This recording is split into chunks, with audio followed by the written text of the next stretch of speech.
பட்டிருந்த தலைமை ஒருங்கிணைப்பாளர் சீமான் மீது குடியுரிமை சட்டத்தை எதிர்த்து போராடியதற்காக தேசிய பாதுகாப்பு சட்டம் பாய்ச்சப்பட்டது. 70 விடுதலையே இனத்தின் விடுதலை என்று நாம் தமிழர் கட்சி முன்னெடுத்த தொடர் போராட்டங்கள் அரசியல் அரங்கை அதிரச் செய்து தூக்கு கயிற்றை அறுத்தெறிந்தது. தஞ்சை பெரிய கோயில் குடமுழுக்கு தொடங்கி தமிழகத்தின் அனைத்து கோயில்களிலும் தமிழில் மட்டுமே குடமுழுக்கு நடத்த வேண்டும் என நீதிமன்றத்தில் சட்ட போராட்டம் நடத்தி தாய் தமிழை கோபுரமேற்றிய கட்சி நாம் தமிழர் கட்சி.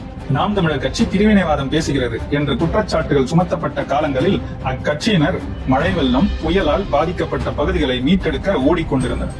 நாம் தமிழர் கட்சி பிள்ளைகள் இணையதளங்களில் வரம்பு மீறி பேசுகின்றனர் என்று பழி சுமத்தப்பட்ட நாள்களில் அந்த பிள்ளைகள் தமிழகத்தின் மூலை முழுக்குகளில் நிலவேம்பு குடிநீர், கபசுர குடிநீர் கொடுத்துக் கொண்டிருந்தனர். நாம் தமிழர் கட்சி இம்மண்ணின் வளர்ச்சிக்கு எதிராக செயல்படுகிறது என்று குற்றம் சுமத்தப்பட்ட நாள்களில் அந்த பிள்ளைகள் நீர்நிலைகளை தூர்வாரியும் பனை விதைத்துக் கொண்டும் நெகிழியை அகற்றிக் கொண்டும் இருந்தனர். நாம் தமிழர் இனவெறியை தூண்டுகிறது என்று பேசப்பட்டுக் கொண்டிருக்கும் போதே மழை வெள்ளத்தில் பாதிக்கப்பட்ட கேரள மக்களுக்காக நிவாரணப் பொருட்களை கொண்டு சென்றது அந்த கட்சி. நாம் தமிழர் பிள்ளைகளை சீமான் சர்வாதிகாரி போல் வழிநடத்துகிறார் என்று மேடை போட்டு பேசிக் கொண்டிருந்தவர்கள் கண் எதிரிலேயே சீமான் சொன்ன ஒரு வார்த்தைக்காக ரத்த வங்கியை தம்முடைய குருதி கொண்டு நிரப்பி அதிக குருதி கொடை தந்ததில் மாநிலத்தில் முதலிடம் பெற்றனர் அவருடைய தம்பி தங்கைகள். எத்தனை எதிர்ப்புகள், அடக்குமுறைகள், கைதுகள் அத்தனையும் எதிர்கொண்டு இம்மண்ணின் அத்தனை வாழ்வாதார பிரச்சனைகளிலும் மக்களோடு மக்களாக தோள் கொடுத்து போராடுவது மட்டுமின்றி தம்மால் முடிந்த அளவு அதை தீர்ப்பதிலும் உறுதுணையாக இருந்து வந்துள்ள கட்சி நாம் தமிழர் கட்சி என்றால் அது மிகையல்ல.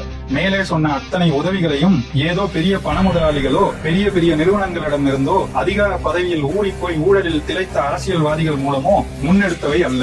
வறுமையில் வாழும் எளிய வீட்டு பிள்ளைகள் தங்கள் உழைப்பின் வியர்வையில் அமைப்பாக ஒன்று கூடி செய்யும் உதவிகள். மக்களுக்கு எதிரான திட்டங்களை மக்கள் மன்றத்தில் எதிர்த்து பேசிவிட்டு நாடாளுமன்றத்தில் ஆதரித்து வாக்களிப்பது, வெளிநடப்பு செய்வது என எமது மண்ணின் மக்களின் உரிமைக்கு எதிராக செயல்படும் கட்சிகளுக்கு நடுவில் மக்கள் நலனை முதன்மையாக கொண்டு எவ்வித சமரசத்திற்கும் ஆட்படாத உறுதிமிக்க போராட்ட குணமே நாம் தமிழர் கட்சியின் தனித்துவமிக்க அடையாளமாக திகழ்கிறது. இத்தனை சாதனைகளையும் வாக்கு அரசியலில் பங்கேற்றுக் கொண்டேதான் சாதித்து காட்டியிருக்கிறது நாம் தமிழர் கட்சி.